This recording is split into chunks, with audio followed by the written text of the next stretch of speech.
For thousands of years, the story of Sodom, a city of sin and destruction, has intrigued humanity. Both the Bible and the Quran describe this city as being destroyed by God's wrath, leaving no trace behind. Scholars and believers alike have debated its true location. Was it burned to ashes, or does it lie hidden beneath the waters of the Dead Sea? This discussion dives into historical records and modern archaeological evidence to uncover the truth behind Sodom's fate, separating fact from myth. Geography. To understand where Sodom might have been, we first turn to clues in the scriptures. The Bible tells us about Abraham and Lot, who lived in the same region before parting ways. Abraham stayed in Canaan, while Lot moved toward the fertile plain of Jordan, near Sodom. This plain stretched from the Sea of Galilee in the north to the Dead Sea in the south, marking the general area of Sodom. The Quran also supports this location. It mentions the ruins of Sodom, noting, "You Meccans certainly pass by their ruins day and night. Will you not then understand?" Muslim scholars interpret this as a reference to Arab merchants who traveled from Mecca to Syria along ancient trade routes. These routes passed through the region near the Dead Sea. Early Islamic commentators, like Al-Tabari, confirmed this, saying, "Yes, by God, on mornings and nights they passed through them on their feet." Those who traveled to Syria from Medina passed by Sodom, the city of Lot's people.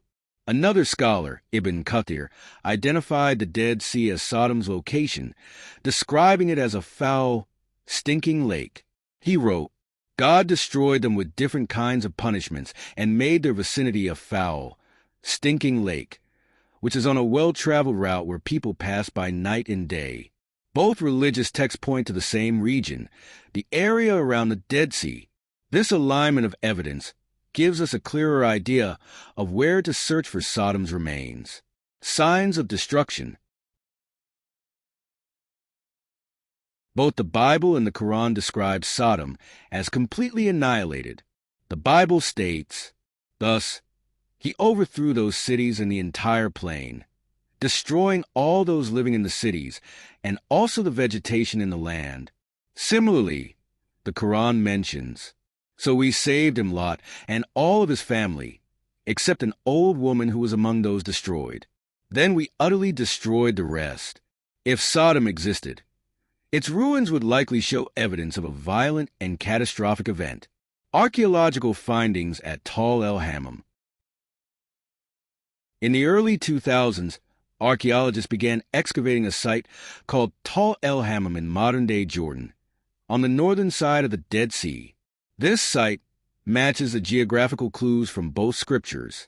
Evidence from el-Hammam indicates that the city was destroyed around 3,600 years ago by a catastrophic event.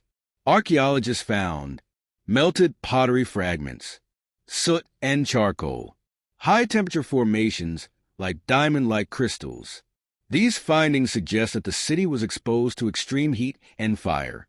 Researchers ruled out common causes like volcanic eruptions, earthquakes, or warfare because none could explain all the evidence. Instead, they concluded that the city was destroyed by a cosmic airburst, an asteroid or celestial body that exploded in the air above the city. The sequence of destruction likely unfolded as follows. A massive celestial body, like an asteroid, entered Earth's atmosphere and exploded above the city. The explosion's flash blinded anyone looking at it. The air temperature skyrocketed, causing wood and clothing to ignite instantly. A shockwave from the explosion leveled buildings and tore apart living beings. Fragments of the asteroid rained down, creating small craters and further destruction. Shocked quartz, microscopic evidence of such impacts, was discovered at the site, confirming the cosmic event. The explosion also spread salt across the region, rendering the land infertile for centuries. Scriptural insights. The descriptions of Sodom's destruction in the scriptures align with the findings at el-Hammam. The Bible states, "Then the Lord rained brimstone and fire on Sodom and Gomorrah." This matches the fiery destruction caused by the cosmic airburst. However, there are some inconsistencies in the biblical account. For instance, the timeline of the event doesn't align with archaeological findings. While the destruction at Tal el-Hammam occurred around 1750 to 1650 BCE, biblical chronology places Abraham and Lot centuries earlier, around 2000 BCE. Christian archaeologist Dr. Stephen Collins, who led the excavations, acknowledged this issue, stating, "It's a sticky problem. The excavations at Hammam forced me to rethink the chronology based on archaeological evidence. Additionally, the Bible claims that Sodom would never be inhabited again. Babylon, the jewel of kingdoms, will be overthrown by God like Sodom and Gomorrah. She will never be inhabited or lived in through all generations." However, Tal el-Hammam was reoccupied centuries later during the Iron Age, around 1000 BCE, and even in the Roman period. This contradicts the Bible's prophecy. The Quran's perspective. The Quran provides a narrative that closely matches the archaeological findings. It mentions, "Indeed, we will send down upon the people of this town a torment from heaven on account of their disobedience." This description of a torment from heaven aligns with the idea of an asteroid or cosmic event.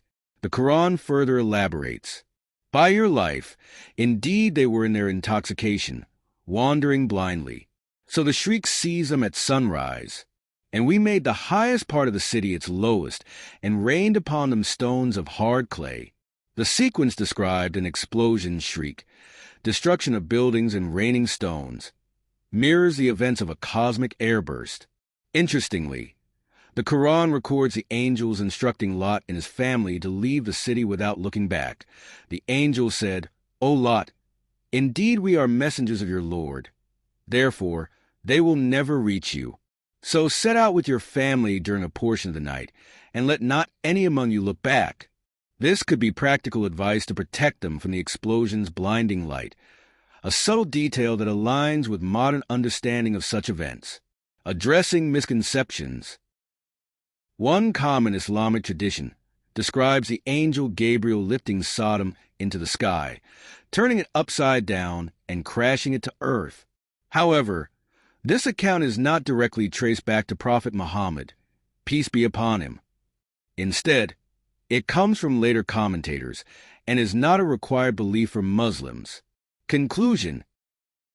The archaeological discoveries at Tal el-Hammam provide compelling evidence of Sodom's destruction and align remarkably well with the Quran's narrative. Unlike the Bible, which has inconsistencies in its timeline and prophecies, the Quran presents a coherent account that matches scientific findings. How could the Quran contain such accurate details about an event that happened thousands of years earlier? Some argue that the story was passed down through generations.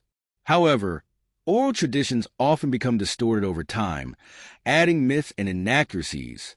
Yet the Quran, revealed centuries after the event, filters out these errors and preserves the historical facts. The best explanation is that the Quran is a revelation from God, the knower of the unseen. As the Quran itself declares, "That is from the news of the unseen which we revealed to you, O Muhammad. You knew it not, neither you nor your people before this." The story of Sodom reminds us of the consequences of disobedience to God and serves as a testament to the Quran's divine origin.